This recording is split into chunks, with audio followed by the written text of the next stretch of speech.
All right, guys, this is going to be a look ahead to week 2 of the Ohio Valley men's hoops season. We just got through most of the first week. I know that Chicago State is still playing Southern Indiana, and then we have one more game that I can look up right now in front of my phone. Okay, St. Ambrose, which is a Division Three, I believe is Division Three NAIA school. Near the Quad Cities. They're playing Western Illinois, which is geographically pretty close. So these are both just kind of, the Chicago State game is a D1 game, but these are more just kind of local games, nothing too noteworthy. What I'm going to do is move myself first, is just look through the Bartovic review. This is updated through all the games, aside from the two I just mentioned that are still being played today. Again, not a huge significance to this early in the season, like I've been kind of mentioning in the past videos, that this is more just kind of a cool thing to look at. But I did want to note maybe two things: that Tennessee Tech and SEMO dropped basically 20 points for both of them. Is that a surprise? I would say no, just based on how they've played their first games, and I'm trying to pull up the scores. I know that both had their struggles in their first week of games. Let me just pull up Tech, which I talked about a little bit last week, but if you look at Tennessee Tech, this week they played Tennessee, which they got bludgeoned. We're talking 80-42 was the score, nearly a 40-point game. Harvey didn't play, I believe, which is a big deal because I know that, Harvey didn't play. Then they played Murray State, and they actually kept it pretty competitive. Harvey did play in that one, I believe. He did play. He played 29 minutes, 13 points, 6 of 15 shooting, so he had a good game. And that was competitive. This guy, Rodney Johnson, who we were talking about, who transferred in from, it looks like JUCO. He had a nice game. I can give you his stats real quick. Rodney Johnson came off the bench, 22 minutes, 15 points, 7 of 12 shooting. Not bad. Other than that, Josiah Davis had a nice game, 6 for 10 shooting. So why did they drop so much? I'm not sure. SEMO, however, that makes more sense because they got destroyed by Grand Canyon and they get destroyed by Butler, and it's becoming apparent that they're having some issues scoring. So, other than that, the only team that actually went up was SIUE, who played Dayton pretty well for at least part of the first half. Then eventually, they have a dude who is projected to be preseason all-third team in the whole freaking league. What's his name? Duran Sharp, is it? There's a guy. I have to find him. But either way, as I look up this guy that was playing on Dayton against SIUE, they then beat North Park, who's a Division III team, in a game that was actually pretty close, but they pulled away at the end, and they won by over 20.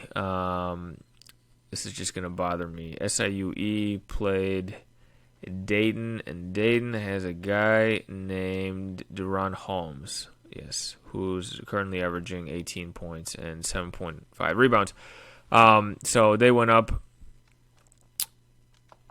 What we'll do now is just look at week 2. I didn't really review the week 1 games. We can do that if you guys think that kind of makes sense. I just think at this point it's basically overkill. I would say for the most part that as a rule of thumb, there haven't been any major upsets. I think the games that these OVC teams were supposed to win, which is normally just against subpar competition. We're talking like charity, borderline games, NAIA D3 schools.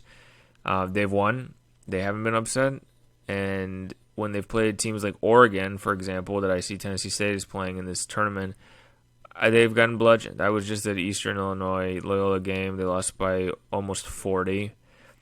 But it really didn't seem to matter. I feel like at some point, once the game got out of hand and it was clear there was no upset happening, both teams just kind of used it. Loyola was still playing to ramp up the score, but Eastern then started subbing in different guys. It just became more of an exhibition. So I'll just run through. Tennessee State plays Portland on a Wednesday, which is not part of this tournament, but then they play Oregon for the Emerald Coast. Morehead State had a busy week. They played frickin' Purdue and Alabama. Riley Minix showed out. Let me actually give you his numbers. He looks like he's going to be the real deal. Riley Minix against Alabama played 27 minutes, 19 points, 8 of 15 shooting, 5 rebounds. Not bad. And then when they played, I'll actually give you his Shawnee State. They played Shawnee State in between Alabama and Purdue, and against Shawnee State, he had a nice box score as well, if my phone can frickin' load. Shawnee State, Riley Minix, 18 points, 15 rebounds. Those are some NAIA numbers, boy. That was awesome. Who else was big in that game? Eddie Ricks. Sorry, I said it a little loud, but he had 18 points, 8 rebounds against Shawnee State, too. So, against Purdue, Riley had 18 points, 2 rebounds, which kind of makes sense when you're going up against Zach Edey. He was 8 for 20. Dear God, a lot of shots there. Well, they'll play Mercer on Tuesday and then Penn State on Friday. So they've got quite the slate. Whoever put that schedule together, they got freaking 2 Big Ten teams. Alabama, like, big deal. SIUE has a busy-ass week. They've played Missouri on Monday, which will be a nice... they played Dayton, so that'll be kind of interesting. They already have Dayton under their wing to see how they perform against another high-quality team. Especially it'll be kind of fun because it's in-state. I know a lot of these SIUE guys probably were looking for an offer maybe earlier in their careers, hoping that their recruiting would take off. Maybe Missouri was a school they were looking at. So then they have this tournament in Alabama where they play Denver, Nicholls State, who had a nice, impressive win recently, I believe, and then South Alabama on Sunday. South Alabama has lost to an NAIA team, as far as I know. I was looking at some sort of message board, so they're reeling a little.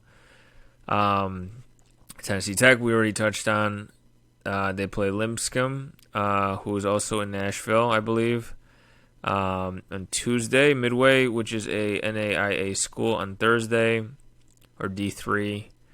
If you haven't already noticed, I'm always grouping those two together because I can never tell the difference. At Chattanooga on Sunday. I don't believe any of these are part of any tournament. UT Martin plays Brescia, which Murray State, I know, has played famously in their openers. So I know Murray State, even though we're not in the same conference, they seem to blow them away pretty handedly. Then they play Kentucky on Friday. Do they play Kentucky? That seems almost too rich that they've played Mississippi State and Kentucky. Did I put that down right? Let me see. Because if I did, that's going to be a hell of a game. They play Eastern Kentucky. There you go. Who also is killing it. They had 103 points in the last game. Little Rock play Northern Illinois on Saturday, and then they play Georgia State on Sunday. That's part of a Capital Classic, which I would guess is in D.C. Little Rock had kind of a tough week. They lost to UIC pretty handedly on Friday. They lost to Texas State. Did they lose to Texas State? Did they beat them? They beat Texas State. I stand corrected. 71-66. Let's just look up who was kind of nice in that game. If my phone can load here, which it's not doing, so maybe we will just revisit that. I'll try one more time, not to waste too much time. Okay, so it did load now. Against Texas State, looks like, Kalen Robinson, 24 points, 5 of 12 from the field. And Robinson is from where? Robinson is from Arkansas. This is the dude that was the SEC guy. Then he played at Texas A&M. He didn't play a lot, but, I mean, he was playing in the SEC. And not really surprised that currently he's averaging 16.5 points, 3.5 assists. D'Anthony Gordon was also good in that game. He had 17 and 8. Looks like Chaplin, I want to say Jermaine Chaplin. It says Jay Chaplin had 16 and 6 and 5 of 10 shooting. All right. And these will be the last 5 teams here. Just go through them rapid fire. Eastern finishes their Land of Lincoln slate. They've played U of I in Champaign. Then they played Monmouth, which is a D3 school. Then they played Loyola, which I touched on briefly. And then they play Illinois State to wrap up these Illinois games. Wednesday, then they have a tournament. They play Coppin State and Miami of Ohio in a Miami Classic, which I still think is in Florida. Interestingly enough, I'm not sure on that. SEMO has a nice quiet week. They just play Evansville. Unless I did not put the other team, which is a possibility. Let's see if SEMO actually only does play 1 game. If they do, I bet they're not that upset because they've had a rough go at it this past week. They play Evansville Wednesday, then they play Central Arkansas on Monday. So, yeah, that's accurate. Lindenwood, what is Lindenwood doing? Playing 4 games in a week. D3 Hannibal LaGrange, then part of this Air Force Classic, Thursday, Friday, Sunday. Western plays Southern on Friday. They had a nice first game against UTSA, very competitive. Game went to overtime. They actually came back. Then they got destroyed, unfortunately, in their second game. But they've looked okay. I actually think they look all right. They look very physical. USI plays Tiffin, which is a D2 school, on Tuesday.